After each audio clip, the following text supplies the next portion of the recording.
안녕하세요, 루멘입니다. 지금 KTX 승무원 지금 서류 심사 발표를 기다리고 계시는 분들이 꽤 많을 거예요. 얼마나 합격을 하는지는 작년 기준으로 제가 말씀을 드렸죠. 거의 90% 이상이 탈락한다. 그래서 많이 긴장을 하고 기다리셨을 텐데, 그 면접은 한 4일 정도의 여유밖에 사실 안 나다 보니까 바로 주말에 엄청 타이트하게 준비를 하셔야 되거든요. 자소서에서도 도움을 드렸고, 이제는 면접에서도 도움을 드려서 최대한 많은 분들이 합격할 수 있도록 제가 도움을 드리고자 하니까 이 만약에 발표가 나서 바로 준비를 하셔야겠다라고 생각이 들면은 언제든 바로 요청을 하시면 이번 주말, 그럼 다음 주 월요일 전까지 최대한 타이트하게 면접 과정을 구성을 해서 이끌어 드릴 테니까 면접 예약하실 분들은 꼭 예약을 미리 해주세요. 면접을 딱히 학원을 가야 된다, 아니면 컨설팅 강의를 들어야 된다, 꼭 그렇게 생각을 안 하셨으면 좋겠어요. 그냥 제 내용들을 보고 스스로 하셔도 되지만 꼭 아셔야 될 부분들을 제가 정리를 해서 오늘 말씀드릴 테니까 꼭 이 부분들을 숙지하셔서 준비를 하셨으면 좋겠습니다. 지금 서류를 통과를 하셨다는 개념은 이미 어느 정도 1차적으로 검증이 됐다는 의미예요. 그래서 3배수 안에 들으셨기 때문에 대부분 동점자 분들도 좀 있을 거거든요. 근데 이미 자소서에서 직무 연관성에 대한 부분들, 최소한 여러분들이 하셨던 그런 경험과 경력에 대한 부분들이 얼마나 연관성이 있는 1차 검증이 이미 끝났다고 보시면 되거든요. 그리고 교육적인 부분에 있어서도 그렇고, 이미 예전에 관련 업에 있어서 조직 생활을 또 하셨던 분명히 증명이 되는 부분들만 취급을 하는 코레일 관광개발, 이 객관적으로 평가가 이미 끝났을 것으로 예상이 돼요. 여기 보시면 지금 7가지 항목을 평가를 한다고 이렇게 쭉 되어 있어요. 이거는 일반 공기업, 그리고 공무원, 공공기관 거의 대부분 똑같은데, 코레일 승무원 같은 경우에는 더더욱 직무에 대한 관심도와 이와 관련된 전문 지식과 그리고 상황 대처 능력에 대한 응용력, 그리고 창의력, 의지력, 이 부분들을 좀 중점적으로 본다고 생각하시면 돼요. 상식적인 부분도 물론 이 지식적인 범주에 똑같이 포함을 시킨다고 했을 때 말씀드리는 거예요. 나머지 부분은 얼마나 말씀을 잘 하시지, 기본적인 예의가 어느 정도 있지, 그리고 직장관이나 개인 가치관에 있어서 어떻게 생각하시지라는 부분은 어느 정도 큰 차이가 없다고 생각이 드는데, 이 부분에 있어서만큼은 어떻게 이야기를 하느냐에 따라서 점수가 완전히 달라지기 때문에 꼭 유의를 하셔서 준비를 하셔야 합니다. 전형 방법에 있어서 보면 자소서 기반, 그리고 교육상, 경험, 경력, 특히 경업에 대한 부분에 있어서 기본적인 그런 질문이 이어질 수밖에 없어요. 그래서 제가 꼭 유의 사항을 좀 말씀을 드리는 건, 자소서에 뭐라고 쓰셨는지에 대한 거를 반드시 다시 검토를 하시고, 경험, 경력에서는 각각 그 안에서 배우셨다고 생각하는 부분들이 무엇인지에 대한 것을 반드시 정리를 다시 하시고, 그리고 무엇보다 가장 이 경험에 있어서 제일 힘들었던 점, 안 좋았던 점, 이런 부분을 어떻게 극복해 나갔는지, 그런 돌발 상황에 있어서 대처를 할 수 있었던 그런 부분들을 예전의 과거의 경험을 꼭 정리를 해두라고 말씀을 먼저 드려요. 특히 그리고 심층 면접을 볼지 아니면 토론 면접을 볼지 모르겠으나, 평가를 한다고 하면 사실 심층 면접이 더 저는 볼 가능성이 더 크다고 생각을 하고 이쪽에 맞춰서 더 준비를 해주시는 게 맞아요. 토론 면접 같은 경우엔 내가 얼마나 상대방에게 나의 의견을 얘기를 잘 하고 상대방의 이야기를 얼마나 잘 들을 수 있는지에 대한, 어떻게 보면 제3의 관찰자 입장에서 보통 보는 게 공기업 그런 면접 방식이다 보니까 이 부분은 태도적인 면, 그리고 제3자에 있어서의 그런 관찰자적인 시점에서밖에 평가를 못하다 보니까 면접자와 면접관이 직접 다이렉트로 직접 이야기를 해보고 얻는 그런 점들을 평가를 하는 것들이 적합하다고 보여요. 그러다 보니까 특히 열차 같은 경우에는 안에 계신 모든 분들을 책임지고, 그리고 거기에서 일어나는 모든 상황에 대한 거를 책임을 져야 되는 그런 직무이다 보니까 기본적으로 책임감이나 적극적인 부분이 반드시 강조가 될 수밖에 없거든요. 그런 부분에 있어서의 하나가 고객에 있어서 얼마나 편안하게 느끼게 할 수 있는지, 그리고 소통에 대한 본인만의 어떤 장점이 있는지, 연령별로 차이대로 다 정리를 해두시는 게 좋아요. 어떤 방식으로 응대를 하셨는지에 대한 부분을 나이대로 다 맞춰서 정리를 꼭 해 놓으세요. 그리고 동료와의 협동심, 그리고 상사와의 예의, 원칙, 이런 부분들이 있죠. 그런 부분을 좀 잘 정리를 하셔서 여기에 있는 키워드에 맞는 그런 부분들에 대한 생각, 근거까지 잘 정리를 하셔가지고 미리 어느 정도의 대본을 좀 짜두시는 게 좋아요. 그리고 여기 보시면 면접 준비를 하실 때 기본적으로 요 정도 6가지 정도를 준비를 하시면 되거든요. 자세한 그 내용이나 그 면접에 나왔던 질문들을 토대로 요 아래에 좀 정리를 더 해드리긴 했는데 미리 말씀드리면 이렇게 6가지가 있어요. 이런 부분이 있는데 기본적인 부분 뭐 자기소개나 지원동기 이런 거는 당연히 있고 그리고 대인관계 그리고 경험에 대한 부분에 있어서 어떻게 서비스업이랑 연관지어서 그 부분이 연결고리로서 설명을 잘 할 수 있는지에 대한 부분을 얼마나 잘 이해를 했는지 평가를 받는 거기 때문에 여러분들의 과거의 모든 경험들은 모두 다 소중하게 기억하시고 다 끄집어내시는 게 좋습니다. 그리고 공기업 관점상 그 직업윤리에 대한 부분은 더더욱 중요하거든요. 근무를 하실 때 어떤 부분이 중요하다고 생각을 하는지, 그리고 근무 시에 만날 그런 동료, 그리고 상사, 그분들과 어떤 이해관계 속에서 근무를 하실지, 그리고 어떠한 원칙 하에서 지킬 수가 있는 건지에 대한 부분을 직업윤리 같은 경우에는 꼭 판단을 하는 그런 질문으로 공기업에서는 되게 중요시하는 부분이니까 꼭 생각을 해보셔야 합니다. 제일 중요한 거는 KTX 열차 안에서의 일어나는 많은 상황들에 대한 이해도에 대한 부분을 평가를 하기 때문에 각각 그 객실 내에서의 그런 원칙이나 지켜야 될 규율이나 이런 부분들을 KTX 기준으로 해서 꼭 미리 숙지를 해두시는 게 좋습니다. 그래야 상황 질문이나 롤플레잉 면접 같은 경우에도 그런 부분을 어필하실 수가 있어요. 토론 주제를 만약에 한다고 해도 이런 부분을 감안하시면 돼요. 그래서 뭐 오발급이 낮다든지 아니면 갑자기 열차 안에서 임산부나 아니면은 그 환자가 발생했을 경우에 어떻게 대처를 해야 하는지 그리고 난동을 부리는 만약에 그런 고객이 있다고 하면은 이런 상황 속에 어떤 원칙 하에 나의 융통성을 발휘해서 이러한 방식으로 대처를 하겠습니다. 라는 그러한 방법을 잘 얘기를 하실 수 있으셔야만 해요. 미리 여기 좀 살펴보시면 제가 면접 질문들을 좀 가져왔어요. 여기 임팩트 있는 간결한 답변을 꼭 하라고 하는 건 A를 물어봤으면 반드시 A에 대한 답을 가장 먼저 2가지씩 형태로 바로 답변을 하시는 걸 권해드리며 그리고 그 답을 이야기를 하는 데는 반드시 Y라는 게 들어있어야 되거든요.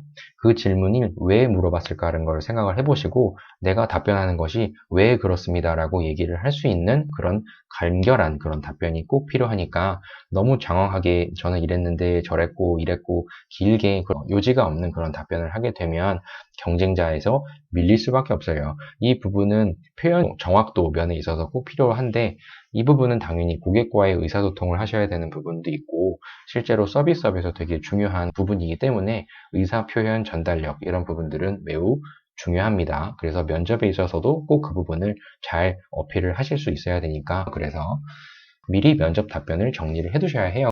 특히 면접을 보시게 되면 처음에 이제 접하는 외향적인 그런 부분에 있어서 물론 많은 어필을 할 수가 있긴 있어요. 그래서 표정적인 부분, 자세나 아니면 태도적인 그런 비언어적인 요소가 어떻게 보면은 승무원이기 때문에 더 중요하다고 볼 수가 있는데 어떻게 보면은 첫인상 이런 부분이긴 하죠. 합격을 하시는 분들 기준으로 보면 거의 기본적으로 다 똑같은 점수에서 시작한다고 보면 되거든요. 그렇기 때문에 여기에 있어서의 강조를 할 수 있는 그런 부분들이나 이런 것들은 제가 일단 배제를 하고 내용적인 부분에 있어서 완성도를 높일 수 있도록 지금 도와드릴 테니까 참고를 해서 좀 들어주세요. 일단 1분 자기소개를 하셔야 되는 부분인데 무조건 해야 된다고 생각을 하지 마시고 본인의 장점을 정리를 한다는 관점 하에 준비를 해두시는 게 좋습니다. 그리고 길게 준비를 하신다고 해도 1분이지만 짧게 준비한다고 했을 때는 한 30초 이내로 하실 수 있을 정도로 2가지 버전을 꼭 정리를 해드리고 싶어요.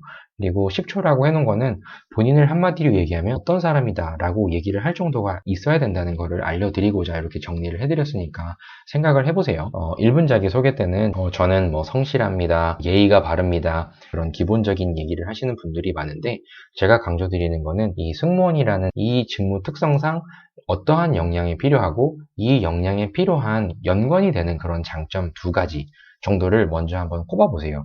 그래서 이러한 역량을 저는 지금까지 길러왔고 이 자리에 섰다라는 거가 근거가 될 수 있도록 반드시 직무 역량에 필요한 부분에 있어서의 장점을 꼭 꼽아주세요. 그게 결국에는 업무상의 강점으로 발휘가 되기 때문에 꼭 이 부분을 먼저 생각을 해두셔야 합니다. 그리고 지원 동기 같은 경우에도 요 입사 후 포부까지 좀 연관해서 좀 생각을 하셔야 하는데 여기에 대한 부분은 왜 당신을 채용해야만 하는가에 대한 부분은 이미 그 자소서 5번에 지금 답을 하셨을 거예요. 여기에 있는 답을 조금 상세하게 더 내가 말로 이제 이야기를 보충한다는 생각으로 답변을 만드시는 게 좋고, 승무원으로서 갖춰야 되는 경쟁력이 이것이라고 생각을 했기 때문에 저는 어떠한 역량을 지금까지 길러왔고, 그리고 입사 후에 내가 지닌 역량을 통해서 어떠한 사람으로 나는 성장할 것이다 라는 구체적인 대안까지 있어야 되기 때문에 입사 후에 승무원이 된 다음에 어떤 일을 제일 하고 싶은지, 열차 안에서 어떠한 사람으로 고객에게 다가가고 싶은지, 여러 가지 방면으로 인해서 본인이 지닌 가장 큰 경쟁력을 꼭 입사 후 포부까지 연관지어서 설명하시는 게 핵심입니다. 특히 이제 항공승무원과 열차승무원 간의 이런 차이점에 대해서 종종 묻는 경우가 있는데, 이 부분을 아마 평가를 할 수가 있어요. 대부분 알고 있거든요. 항공사 승무원을 오랫동안 준비를 하신 분들이 정말 그 항공사만을 바라봤지만, 오랫동안 준비를 하다 보니까 뒤늦게 이제 열차 승무원까지도 생각을 해가지고 같은 승무원이지만 방향을 튼 경우가 되게 많거든요. 그런 부분 때문에 항공사의 경쟁이 치열해서 어쩔 수 없이 열차 승무원을 하는 건지, 이런 부분을 체크를 하는 질문이 분명히 있을 수 있어요. 그런 부분이 있다고 하면 기업에 있어서의 얼마만큼 관심이 있는지에 대한 거를 물어볼 수가 있기 때문에, 요 기본적인 거 있죠. 요 기본적인 거는 코리일 관광개발 사이트 가면 지금 정리가 되어 있기 때문에 어느 정도 숙지를 해두시고, 그리고 그 관광개발 매출 현황에 대한 부분도 같이 객관적인 자료를 통해서 미리 살펴보시고, 전 이렇게 코리일 관광개발에 이 회사에 관심이 저는 이렇게 있습니다 라는 거를 꼭 강조를 해주세요. 이 부분은 반드시 정리를 해두셔야 합니다. KTX 승무원으로서 가장 큰 장점으로 느낀 부분이 있다고 하면 어떤 게 있습니까?에 대한 답을 반드시 하실 수가 있으셔야만 해요. 어떻게 준비했는지를 보면 답이 나오거든요. 승무원이 되고자 했던 그동안에 쌓아왔던 역량, 그리고 승무원으로 갖춰져야 되는 그런 자질, 이런 부분들을 직무 적합성 기준으로 꼭 같이 연관지어서 설명을 해두셔야 돼요. 그래서 여기 보시면 자소서의 1번부터 4번까지가 이 부분을 평가를 하기 위한 부분이었어요. 그래서 의사소통, 여기 보면 빨간색으로 한 게 키워드인데, 그런 소통, 힘들었던 거, 그 문제점을 인지를 하고 극복했던 점, 갈등 사항을 해결했던 점, 목표를 달성하고자 노력했던 점, 이런 부분들이 각각 승무원에서 있어서의 자질을 간접적으로 여러분들의 그런 경험으로 다 평가를 하는 거거든요. 반드시 다 같이 정리를 하셔가지고 자소서 내용을 기반으로 깔끔하게 더 보완하신 면접용 답변을 꼭 준비를 해주세요. 그리고 지금 나머지 부분을 좀 살펴보면 여기 개인 장점과 단점에 대한 그 부분은 반드시 정리를 하셔야 하는데, 개인 장점을 이야기를 하실 때는 업무와 연관이 되는 장점이 무엇인지에 대한 거를 약 3가지 정도를 뽑고 준비를 해 두시는 게 좋습니다. 그리고 단점으로 보면은 여러 가지 단점을 이야기를 하실 수가 있는데, 본인의 장점이 뭔가 깎이는 그런 단점에 대한 거는 얘기하지 않으셔야 돼요. 특히 제일 중요하다고 아까 강조를 드린 그 책임감에 대한 부분과, 그리고 적극적인 부분, 뭔가 저는 소극적입니다. 저는 사람을 대하는 것이 아직 낯섭니다. 예를 들면 이런 단점을 얘기를 하는 거는 되게 치명적이거든요. 그런 부분은 절대 이야기를 하지 마시고, 더더욱 좀 더 강조를 하실 거는 고객을 항상 마주하고 응대를 해야 하고, 그리고 타인 지향적인 그런 삶을 사셔야 되는 그런 어떻게 보면 감정 노동자에 대한 부분이기 때문에, 어떻게 본인 스스로 스트레스를 해소하는지에 대한 방안은 반드시 있으셔야 되고, 어떨 때 스트레스를 받는지에 대한 거를 꼭 정리를 해 두셔야 돼요. 그리고 특히 기업에 대한 관심도에 대한 부분을 어필할 수 있는 부분은, 실제 그 KTX, 코레일 그 관광 개발 자체적으로도 쌓이는 스트레스에 대한 부분을 해소하기 위한 다양한 과정을 그 안에서 열고, 실제 안에서 이렇게 직원들이 스트레스를 받았던 부분을 해소하고자 그런 다양한 과정들을 준설을 해 놓고 있으니까, 이런 부분들 중에서 어떤 부분이 마음에 드는지 거기까지 좀 알아보시고 답변을 해두시면 더 좋은 답변이 되실 수 있어요. 업무상 관련된 단점이라고 하면은 약점으로 얘기를 하셔도 되는데, 그 약점은 꼭 강점으로 변화시키기 위한 나만의 극복 과정이라는 거를 꼭 어필해 주시는 게 좋아요. 그래서 다른 질문들이 여러 개 있는데, 지금은 미리 면접 준비에 대한 방향성에 대한 거를 이야기를 말씀을 드리는 거니까 이렇게 쭉 한번 살펴보세요. 제가 면접을 준비를 하시는 분에게 말씀드리는 건, 실제 KTX 승무원이 되고자 하시는데 KTX라는 거를 꼭 타보지 않은 분들도 사실 좀 있거든요. 그런 분들은 특히 서울권, 수도권에 주로 사신 분들은 지방에 갈 일 없으면 사실 뭐 KTX를 딱히 타볼 일이 없거든요. 그런 부분인데, 이거는, 둘 중에 하나예요. KTX를 타본 사람의 의견이나 아니면 그 일반 시민들의 아쉬운 점, 그리고 안 좋은 점, 이런 것들을 최대한 많이 스크랩 하셔가지고, 지금 현재의 방향, 그리고 예전에 비해서 얼마나 무엇이 나아지고 있는지에 대한 그런 시민의 의견들을 취합하시는 것도 가장 좋고, 그리고 면접 준비를 하신다고 시간이 물론 없으시긴 하겠지만 정말 가까운 데라도 KTX를 타고 지금 그 부분에 있어서 어떤 점이 불편한지에 대한 거를 본인이 느낀 아쉬운 점과 좋은 점 이런 부분들을 좀 알라고 저는 말씀을 드려요. 정말 KTX 승무원이 되고자 하신다고 하면 이 정도의 열정이랑 의지, 이 정도 시간을 투자를 해서 뭔가 경험을 해보시는 거는 전 좋다고 보니까 가장 가까운 데 구간이라도 그 부분은 시간 투자를 해서 정말 본인 스스로 어떻게 이 KTX를 타봤더니 어떠한 그런 경험이 있다는 거를 꼭 면접을 위해서 라기보다 KTX 열차가 나가고자 하는 그런 방향적인 그런 부분을 알기 위한 나의 노력이었다라고 표현하시면 되니까 면접용이라도 이 부분은 꼭 먼저 주말 동안 한번 타보시는 거를 권해드려요. 이건 뭐 의무사항은 아닌데 정말 시간이 없으면 아까 말씀드렸듯이 다양한 고객분들의 불편한 점이나 이런 부분들을 스크랩 하셔가지고 이런 부분을 나는 최대한 알고 있다라는 거를 어필하셔도 됩니다. 무조건 타봐야만 한다 이건 아니에요. 물론 안 타보신 분들도 이렇게 잘 알고 있다는 부분을 어필하시면 합격하신 분들도 꽤 많으시거든요. 하나 더 여기 보시면 마지막에 승객분들한테 방송하는 그런 부분이 있어요. 그래서 이 부분은 제가 그냥 참고로 가져왔으니까 이런 멘트를 한다라는 거를 미리 좀 알고 이 부분에 대해서 숙지를 좀 해두시는 게 혹여 모르니까 도움이 됩니다. 그리고 영어로도 이렇게 하실 수가 있으니까 두 가지 버전이 어떤지에 대한 거를 알고 읽어보시는 거를 권해드려요. 실제로 이거를 시킬 수도 있습니다. 그리고 마지막 할 말 이런 거 얘기를 할 때는 없습니다라고 얘기하기보다는 가능하면 본인의 포부나 못했던 말들을 간략하게 하시고 매듭 지으시는 게 좋아요. 가능하면 마지막으로 할 말에 뭔가를 그 면접을 뒤엎으려고 하지 마시고 반드시 자기소개나 지원 동기 초반에 최대한 많은 거를 어필하고자 면접 초반에 모든 거를 거셔야 합니다. 마지막에 뭔가 엎으려고 하지 마세요. 요거는 제가 면접 준비를 하시는 분들께도 이렇게 말씀을 드리는데 특히 이거를 물어보시는 분들이 좀 있어요.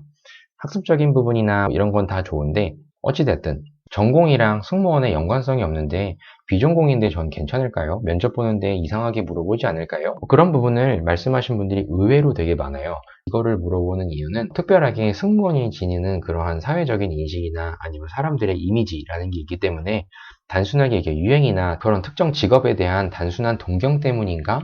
아니면 누군가의 그런 추천? 뭐 이런 부분을 평가를 하거든요. 근데 직무 관심도랑 그런 업무 수행 능력에 대한 거를 평가를 하다 보면은 다 걸러져요. 그런데 이렇게 답을 하시면 안 돼요. 이런 유명한 분야라서 더 관심을 가졌습니다. 아니면 회사의 이미지, 아니면 철도, 열차가 좋아서 지원을 했습니다. 아니면 또 전공에 관련된 가장 유사 분야를 찾다 보니 지원했습니다. 뭐 지인 추천으로, 아니면 부모님의 영향으로 이런 소극적인 답변이나 이런 것들은 다 마이너스 점수예요. 그러니까 답변 방식에 대한 거는 만약에 있더라도 지원 분야에 대한 꾸준한 열정을 지니고 내가 이만큼 열심히 노력해 왔다. 그리고 지원 분야에 있어서 필요한 역량이 나는 무엇인지를 정확히 알고 준비를 했다. 그만큼 노력을 했다. 아마 업무 수행 능력이 부족하지 않을까라고 생각하시는 그런 의도였기 때문에 면접관의 그런 의구심을 해소시킬 수 있습니다. 근데 더 중요한 것은 기존의 비전공이라 하더라도 전공을 그냥 버리시면 안 돼요. 전공이랑 분명히 지금 하고자 하는 직무와 서비스업이라는 공통점이 분명히 있을 거거든요. 이거는 제가 예시를 한번 드려봤으니까 한번 참고로 해보세요. 여기 보시면 보통 제가 상담을 했던 그런 분들이 많은 분들이에요. 인문 쪽에서는 철학이랑 심리학 이런 분들은 사람을 이해하고 더 나은 삶 그리고 행복을 바라보는 시각의 변화는 필수입니다. 그런 이는 서비스업에서 이런 식으로 얘기를 하셔도 그런 이 학문이 가지는 부분과 서비스업과의 그런 공통점을 사람을 대한다라는 부분에 공통점을 가질 수 있고 그리고 뭐 역사라고 하더라도 과거에 많은 사람들의 성공과 실패를 배우고 미래를 대비한다는 점에 있어서 그 중심엔 사람이 있다라는 거로 서비스업의 공통점을 찾으시면 되고 교육적인 부분도 마찬가지예요. 교육의 참 의미, 부족한 점을 채워준다. 서비스업도 타인에게 도움을 준다. 공통점이 있죠. 그렇기 때문에 비전공이라 하더라도 나는 설령 전공자보다 비전공자, 내가 공부했던 그 전공을 더 나은 그런 강점으로 나는 오히려 더 경쟁력이다 이렇게 표현을 하시는 방법이거든요. 그러니까 좀 참고를 해보세요. 코레일 기관사분들 같은 경우에 제가 최근에 만났던 분들 중에는 그 법학 전공을 하신 분들도 있어요. 그래서 이걸 되게 많이 고민을 하셨거든요. 그래서 비전공이 하더라도 그만큼 그 법에 있어서 학문에 있어서 내 장점이 이렇게 있는데 추가적으로 다양한 돌발 사항이 있어서 이렇게 장점이다. 과거에 내가 공부를 했던 나의 전공은 오히려 더 강점으로 발휘된다는 쪽으로 다 이 방향으로 그 공통점을 찾아서 더 어필하라고 저는 말씀을 드리거든요. 꼭 참고를 해서 보세요.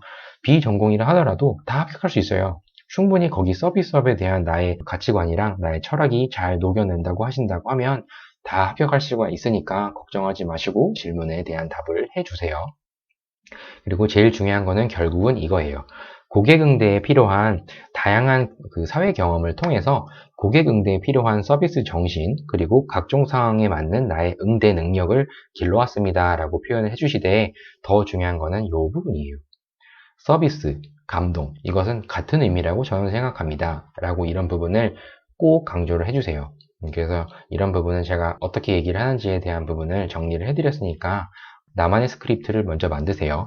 그리고 타인 지향적인 고객, 계속 고객 이렇게 고객만 강조하는 것보다는 기본적으로 누군가를 돕기 이전에 나에 대한 어느 이해도나 이런 부분들은 필수다라는 부분을 꼭 강조를 해주셔야 되기 때문에 나에 대한 질문을 반드시 물어볼 수 있을 거예요. 그래서 나에 대해서 이만큼 잘 알고 있습니다. 그래서 이거를 토대로 나는 어떤 부분을 타인에게 더 도움을 줄 수 있는 인물입니다. 그것이 승무원의 자질이라고 생각합니다. 라고 꼭 얘기를 해주셔야 해요. 그 부분 정리를 하시고 이 부분은 길어지는 것 같아서 제가 이렇게 띄어만 드릴 테니까 이 부분도 있죠. 이건 실제 코레일 쪽에서도 그 면접을 제가 진행을 해볼 때 많이 그 답변에 대한 거를 어떻게 답을 해라 라고 가이드를 다 해드리는데 참고로 해서 보세요. 이때도 마찬가지로 이렇게 여기도 있죠. 그리고 뭐 인터넷상에 홍보를 한다, 어떻게 할 것이냐, KTX 열차의 좋은 점, 그러니까 우리나라의 열차의 그런 강점에 대해서 생각하라는 이런 거거든요. 그런 부분도 하나가 있고, 그리고 인성 면접에 있어서 제일 중요한 거는 요거겠죠. 승무원으로서 가장 중요하다고 생각하는 본인만의 그 철학이나 아니면 가치관이 있을 거예요. 그런 부분들인데 가능하면 요 방향으로 잡아주시는 게 좋아요. 소속감에 대한 자부심, 그리고 고객 응대에 대한 나만의 철학, 그리고 책임감, 그것이 무엇인지를 꼭 재정의를 하셔서 말씀을 하실 수가 있어야 차별화가 됩니다. 그래서 각각 이 부분들도 쭉 정리를 하셔서 KTX 승무원 서류 합격하시면 면접 과정 오시는 분들에게 제가 또 말씀을 드리겠지만 미리 이렇게 쭉 한번 살펴보세요. 이 내용이 만약에 필요하다고 생각하신다고 하면 제가 따로 정리를 해가지고 엑셀 파일로 만들어가지고 배포를 해드릴 테니까 필요하시다고 생각하시는 분들이 있다고 하면 이 질문 리스트들, 기출 질문 리스트들은 댓글 남겨주시면 제가 각각 다 메일 발송을 해드릴 테니까 댓글 남겨주시되 좋아요 그리고 구독 꼭 눌러주세요. 그럼 간략하게 이번에 2020 KTX 승무원 준비하시는 분들을 위한 면접 준비 기본 사항에 대한 부분을 다 말씀을 드렸으니까 잘 준비를 하시고 저를 만나는 분도 있겠지만 저를 만날 수 없는 그런 분들도 열심히 준비를 하셔서 꼭 멋진 KTX 승무원이 되시기를 바라겠습니다. 그럼 감사합니다.